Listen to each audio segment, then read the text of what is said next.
Long before time carved kingdoms into dust and empires into legend, there was a land of endless sun and whispering winds, the cradle of civilization, Persia. A land where kings ruled with wisdom and warriors fought with honor. But among all who lived, none were as mysterious, as daring, or as fated by destiny as the Prince of Persia. Our story begins not with a throne nor with a crown, but with a boy, nameless to the world yet destined for greatness. Born in a small village beyond the empire's borders, he grew up listening to tales of kings and heroes, of gods and jinns, of treasures buried beneath the sands. His heart was filled with adventure, his eyes with dreams of glory. But Persia was not at peace. The empire, though grand and mighty, stood at the edge of chaos. The sands of time, ever flowing, ever shifting, hid secrets too powerful for mortals to control. In the heart of the empire, a great palace shimmered like a jewel. Within its walls, the king of Persia ruled with pride, and beside him stood his most trusted vizier, a man who harbored a darkness deeper than the desert night. The vizier was not a man of faith nor of loyalty. He sought power that no mortal should possess, the power to command time itself. His hunger for immortality drove him to ancient scrolls, forbidden runes, and relics older than the empire itself. Among these relics, he found mention of a mythical artifact, the Dagger of Time. Said to be forged by the gods and guarded by spirits of the sands, the dagger held the ability to reverse, halt, or even rewrite time. But to wield it required something even greater, the sands of time, sealed within a sacred hourglass hidden deep in the city of Azad.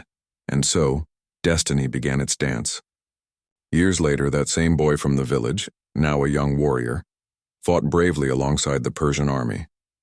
His courage shone brighter than the desert sun.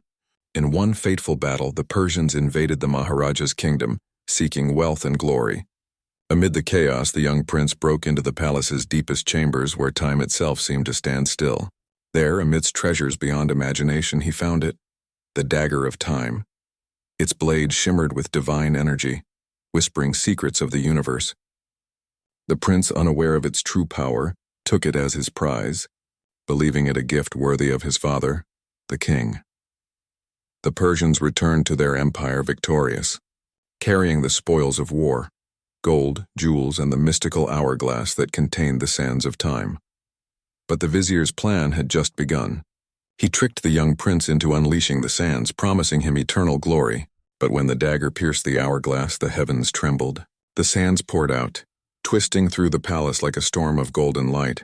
In an instant, every living soul, from the mightiest warrior to the gentlest maiden, was consumed by the curse. Flesh turned to sand, eyes glowed with unholy fire. The once grand palace became a prison of monsters, and only one man remained untouched, the prince. Protected by the dagger's magic, he stood alone, a witness to his own mistake. Guilt and fear battled within him, but so did courage. He vowed to undo what he had done, no matter the cost. To do so, he would need to return the sands to the hourglass and stop the vizier, who had become a creature of dark power. Along the way, fate granted him an unexpected ally, Farah, the daughter of the Maharaja whose kingdom had been destroyed. At first they distrusted one another. She blamed him for her father's death while he saw her as a reminder of his guilt. But as they fought side by side through haunted corridors and cursed ruins, a bond formed between them, one forged in fire, tested by time. Together, they uncovered ancient inscriptions that revealed the truth. The sands of time were never meant for mankind. They were a divine punishment, sealed away to prevent mortals from altering fate itself. The dagger, the hourglass, and the prince himself were all threads in a cosmic tapestry woven by destiny. After countless battles, betrayal, and sacrifice, the prince confronted the vizier in a final duel beneath the palace's highest tower. The skies burned crimson as time itself began to unravel. Steel met steel. Every strike echoed through eternity. The vizier offered him one last chance: power, immortality, the chance to rewrite his past mistakes.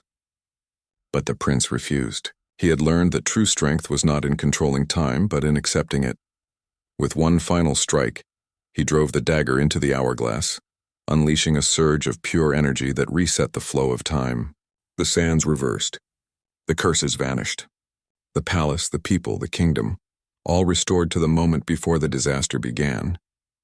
Only the prince remembered what had happened. The battles, the pain, the bond with Farah, all now but memories known only to him. To her it was as if none of it had ever happened. And so in silence he returned the dagger to its rightful place, whispering words she would never remember. "All that is yours. Was mine once too." But this was not the end.